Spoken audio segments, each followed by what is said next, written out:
ಕಾವೇರಿ ನೀರಿಗಾಗಿ ಸದ್ಯ ಸುಪ್ರೀಂ ಕೋರ್ಟ್ನಲ್ಲಿ ತಮಿಳುನಾಡು ಅರ್ಜಿ ಹಾಕಿದೆ. ನ್ಯಾಯಮೂರ್ತಿ ವಿಕ್ರಮ್ನಾಥ್ ನೇತೃತ್ವದಲ್ಲಿ ದ್ವಿಸದಸ್ಯ ಪೀಠದಲ್ಲಿ ವಿಚಾರಣೆ ಮಾಡಲಾಗ್ತಾ ಇದೆ. ಬಾಕಿ ನೀರು ಹರಿಸೋಕೆ ಮನವಿ ಮಾಡಿದೆ ತಮಿಳುನಾಡು ಸರ್ಕಾರ.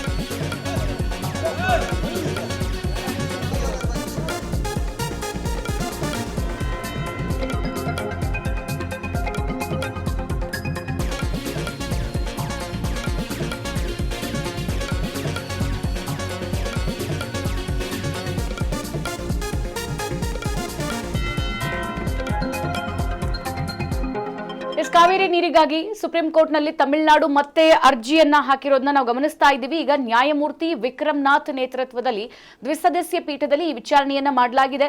ಸೊ ಪ್ರತಿದಿನ 3,500 ಕ್ಯೂಸೆಕ್ ನೀರು 15 ದಿನ ಹರಿಸಬೇಕು ಅಂತ ಹೇಳ್ಬಿಟ್ಟು ತಮಿಳುನಾಡು ಏನು ಸುಪ್ರೀಂ ಕದ ತಟ್ಟಿತ್ತು.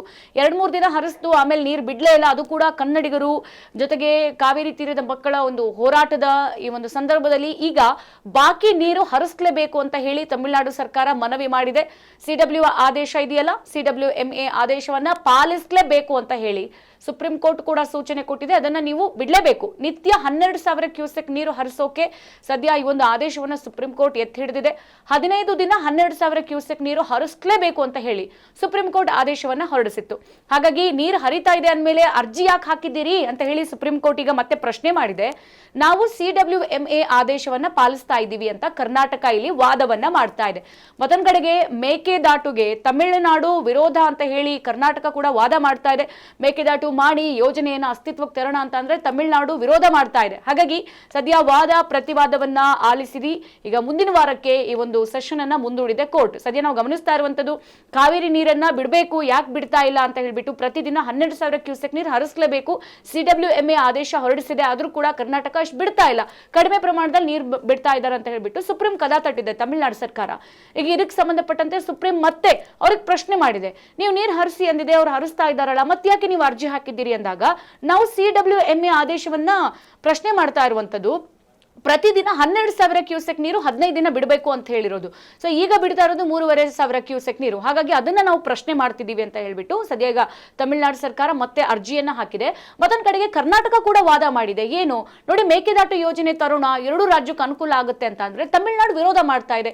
ಸೊ ಹೀಗೆ ವಿರೋಧ ಮಾಡ್ಕೊಂಡು ಕೂತ್ರೆ ರಾಜ್ಯದ ಜನರ ಹಿತವನ್ನ ನಾವು ಯಾವಾಗ ಕಾಪಾಡೋದು? ಸರ್ಕಾರ ನಡೆಸ್ತಿದೀವಿ ಅಂತ ಕಾರಣಕ್ಕೆ ರಾಜ್ಯದ ಜನರ ಹಿತವನ್ನು ಗಮನಿಸಬೇಕು. ಒಂದು ಸರ್ಕಾರ ವಿರೋಧ ಮಾಡ್ತಿದೆ ಅಂತ ಹೇಳ್ಬಿಟ್ಟು ನಾವು ನಮ್ಮ ಜನರು ಹಾಗೆ ನಿಮ್ಮ ಜನರಿಗೂ ಕೂಡ ನೀರು ಬೇಕು, ನಾವು ಅದಕ್ಕೂ ವಿರೋಧ ಮಾಡ್ಕೊಂಡು ಕೂರಕ್ಕಾಗಲ್ಲ. ಇದೊಂದು ಯೋಜನೆಗೆ ನೀವು ಓಕೆ ಅಂದ್ರಿ ಅಂತ ಅಂದ್ರೆ 2 ರಾಜ್ಯಕ್ಕೂ ಸಹಾಯ ಆಗುತ್ತೆ. ಸೊ ಇದಕ್ಕೆ ತಮಿಳುನಾಡು ತುಂಬಾ ತಕರಾರು ಎತ್ತಾ ಇದೆ, ವಿರೋಧ ವ್ಯಕ್ತಪಡಿಸ್ತಾ ಇದೆ ಅಂತ ಹೇಳ್ಬಿಟ್ಟು ಸುಪ್ರೀಂಗೆ ಕರ್ನಾಟಕ ವಾದವನ್ನ ಮಾಡಿದೆ. ಸದ್ಯ 2 ರಾಜ್ಯದ ವಾದ ಪ್ರತಿವಾದವನ್ನ ಆಲಿಸಿ ಮುಂದಿನ ವಾರಕ್ಕೆ ಈ ಒಂದು ಅರ್ಜಿ ವಿಚಾರಣೆಯನ್ನ ಮುಂದೂಡಿದೆ ಸುಪ್ರೀಂ.